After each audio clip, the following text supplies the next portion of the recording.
영상이 시작되기 전에 먼저 등장할 5개의 문장을 보여드릴게요.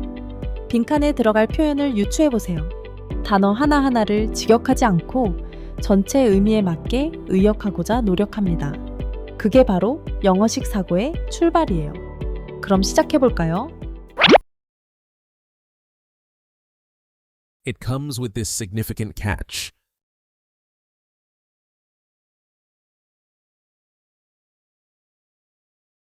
That's a bold move, isn't it? Now it's more like permission, but with strings attached. If prices hold relatively firm,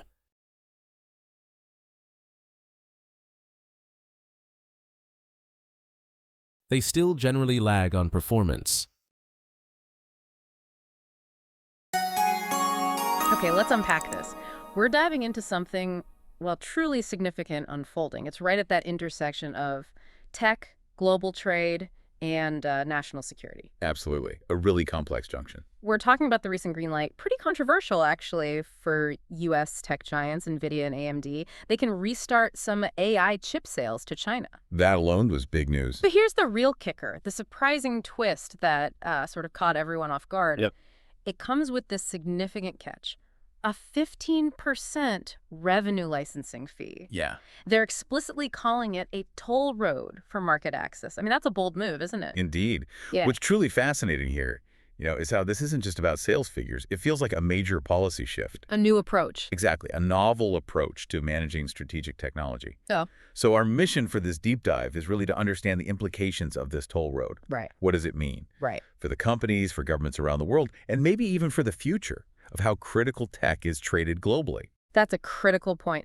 And just to clarify, this isn't about giving them access to the absolute cutting-edge tech, is it? Oh, definitely not. No. We're talking about very specific, sort of throttled versions of these chips. That's right. Nvidia, for instance, they can ship their H20 line, and AMD, their MI308. These are chips specifically designed to fall below the really strict performance limits set by U.S. export rules. Precisely. It's a very controlled allowance. So it's a clear shift away from those, broad sweeping bans we saw earlier. Now it's more like permission, but with strings attached. Exactly. And this instantly reopens a pretty significant channel for demand from Chinese cloud and internet giants. They are absolutely hungry for AI training capacity. It's huge demand there, yeah. But that 15% fee, it slices right off the top line revenue, right off the top, before a single cost is even paid out. Wow. Imagine telling your CFO, oh, by the way, we're giving up 15% off the top on these deals. That's a tough conversation. It means margins take a direct, unavoidable hit. That 15%, yeah, that certainly sounds like a significant chunk of top-line revenue. So from a business perspective, is there still a compelling reason for these companies, Nvidia and AMD, to even engage with this market under these terms? Well, that's the critical question, isn't it? And surprisingly, the answer seems to be often yes. Really? Why? Because here's why it still matters. The China market is just so immense. It's huge. So even after that 15% cut, the math can still look incredibly attractive. The just sheer volume. Exactly, especially if the volumes really ramp up and, prices hold relatively firm. Yeah. There are even early estimates suggesting the U.S. government's share from this, well, it could reach into the billions. Billions, just from this fee. Potentially, yes. Which truly underscores just how vast that potential order book might be over there. That's staggering. So for Washington, how is this actually structured? Is it just a new tax they're imposing? That's a good point. For Washington, it's framed very deliberately as a licensing condition, not a formal tax. That distinction is important to them. They seem to view it as a potential template, something they could perhaps reuse for other strategic sectors down the line. Interesting, like a new tool in the toolkit.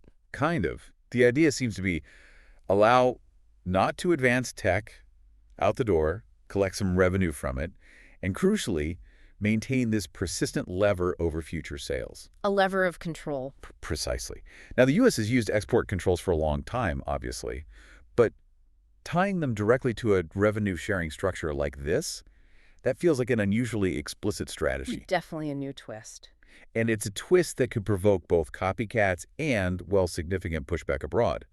This isn't just about the money. It's a strategic move. They're creating a new way to exert control. Setting a precedent. A big one. It fundamentally shifts how countries might manage critical tech trade globally.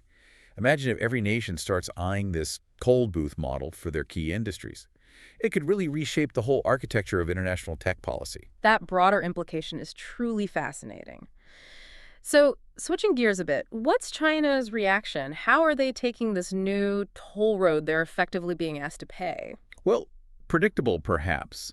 Beijing's state media and various agencies are already, nudging buyers toward domestic chips, pushing the local alternatives. Right, the self-sufficiency drive. Exactly. Now, there are national champion alternatives. They still generally lag on performance compared to Nvidia or AMD. But this policy, it certainly accelerates their drive for local substitution. No doubt about it. So it creates an interesting dynamic. Yeah, it does. Where China probably continues to buy what it absolutely needs in the short term, these allowed chips, but they'll also be working even harder to eventually move away from foreign suppliers completely. It's a push and pull. Makes sense. So for investors, people trying to navigate this complex landscape, what should they really be watching? What are the key things to monitor for how this plays out? Okay, I think there are probably three main things that you should keep in mind. First, product mix. Keep an eye on what gets approved next.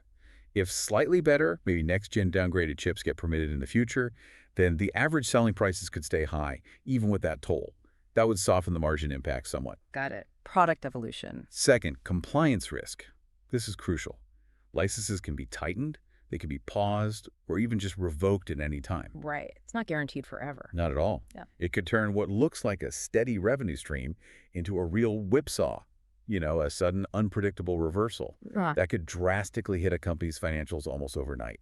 Big risk factor. Volatility baked in. And the third? And third, competitive responses. Yeah. You have to watch the rivals. Yeah. Other suppliers, maybe even customers like Huawei, building their own chips, they will absolutely race to fill any gaps this policy creates or exploits. Competition heating up. Which could definitely cap pricing power for Nvidia and AMD over the longer term. Okay, that's really helpful. You've certainly given us, and everyone listening, a lot to chew on here. It's such a nuanced situation, isn't it? So many moving parts. A true trade-off, as we've really explored today. It really is. The immediate future might bring some choppy headlines as these companies navigate the new terrain. Managing those China-exposed revenues, explaining the gross margin bridges to Wall Street. Yeah, expect some noise. But the crucial question for you to consider, if we really connect this to the bigger picture, I think, is this. Will this toll booth model stay confined just to AI chips? Or could it actually become the defining playbook for strategic technology trade across the board for many different sectors? That's a really provocative thought. Definitely something to mull over as we watch how all this unfolds. 영어와 시사경제, 두 마리 토끼를 한 번에 잡는 알찬 시간 되셨다면 구독과 좋아요를 꾹 눌러주세요. 감사합니다.